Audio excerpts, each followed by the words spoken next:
ಏನು ಇವತ್ತು ವರ್ಣಾ ಕ್ಷೇತ್ರದಲ್ಲಿ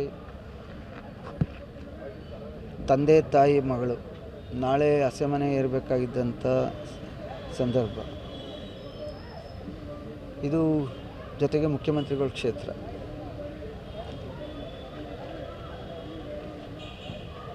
ಒಬ್ಬ ಹುಡುಗನ ಅಚಾತುರ್ಯ ಕಾರಣದಿಂದ ಏನು ಸಾವನ್ನಪ್ಪಿದ್ದಾರೆ. ಎಸ್ ಪಿ ಅವ್ರ ಜೊತೆ ಮಾತನಾಡಿದ್ದೇನೆ, ಈಗಾಗಲೇ ಅವನ್ನ ಅರೆಸ್ಟ್ ಮಾಡಿದ್ದಾರೆ. ಬಟ್ ಕುಮಾರಣ್ಣರವರು ನನಗೆ ದೂರವಾಣಿಯಲ್ಲಿ ಮಾತನಾಡಿ ಇಲ್ಲಿ ಹೋಗಬೇಕು ಅಂತ ಹೇಳಿದಾಗ ಮಾನವೀಯತೆ ದೃಷ್ಟಿಯಿಂದ ಅವ್ರ ತಾಯಿ ಒಬ್ಬರೇ ಇರೋರು, ಅವ್ರಿಗೆ ಕುಮಾರಣ್ಣರವರು 5 ಲಕ್ಷ ರೂಪಾಯಿನ ವೈಯಕ್ತಿಕವಾಗಿ ಕೊಡಲಿಕ್ಕೆ ಹೇಳಿದ್ದಾರೆ. ಮತ್ತು ಅವರು ಕೂಡ ಡೆಲ್ಲಿಯಿಂದ ಬಂದ ತಕ್ಷಣ ಬರ್ತಾರೆ. ಬಟ್ ಇಲ್ಲಿ ಇಂಟೆಲಿಜೆನ್ಸ್ ವೈಫಲ್ಯ ಕಾಣ್ತಾ ಇದೆ. 2-3 ದಿವಸ ನ್ಯಾಯ ಮಾಡಿದ್ದಾರೆ. ನ್ಯಾಯ ಮಾಡಿದಾಗಲಾದರೂ ಇಂಟೆಲಿಜೆನ್ಸ್ ಅವರು ಗಮನಕ್ಕೆ ತಂದಿದ್ದಿದ್ರೆ ಪೊಲೀಸವರು ಅವ್ರ ಕೆಲಸ ಮಾಡಿದ್ದಾರೆ. ಸ್ವಲ್ಪ ವ್ಯತ್ಯಾಸ ಆಗಿದೆ. ಬಟ್ ಈ ಘಟನೆ ಆಗಬಾರ್ದಿತ್ತು.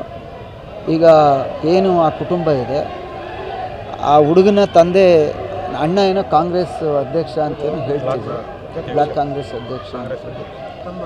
ನಿಷ್ಪಕ್ಷಪಾತವಾಗಿ ತನಿಖೆಯಾಗಿ ಅವ್ರಿಗೆ ಶಿಕ್ಷೆ ಕೊಡುವಂಥದ್ದಾಗಲಿ ಅಂತೇಳಿ. ಪ್ರಕರಣಕ್ಕೆ ಸಂಬಂಧಪಟ್ಟಂತೆ ರಾಜಕೀಯ ಲೇಪನ ಮಾಡ್ತಾ ಇದ್ದಾರೆ. ರಾಜಕೀಯ ಲೇಪನ ಏನಲ್ಲ, ಘಟನೆ ಆಗಿದೆ. ಬಟ್ ಅವ್ರ ತಂದೆಗೂ ಸ್ವಲ್ಪ ಜವಾಬ್ದಾರಿ ಇತ್ತು, ಹೇಳ್ಬೋದಿತ್ತು ಅವ್ರಿಗೆ. ಆದರೆ ಯಾವುದೇ ತಂದೆ ತಾಯಿ ಇದನ್ನು ಮಾಡಿ ಅಂತ ಹೇಳಿರಲ್ಲ. ಬಟ್ ಘಟನೆ ಆಗಿದೆ, ಆ ಕುಟುಂಬಕ್ಕೆ ನ್ಯಾಯ ಸಿಗಬೇಕು, ಇದೇ ನಮ್ಮ ಒತ್ತಾಯ. ಏನು ಇವತ್ತು ವರ್ಣಾ ಕ್ಷೇತ್ರದಲ್ಲಿ ತಂದೆ ತಾಯಿ ಮಗಳು ನಾಳೆ ಹಸೆಮಣೆ ಏರಬೇಕಾಗಿದ್ದಂಥ ಸಂದರ್ಭ ಇದು. ಜೊತೆಗೆ ಮುಖ್ಯಮಂತ್ರಿಗಳ ಕ್ಷೇತ್ರ.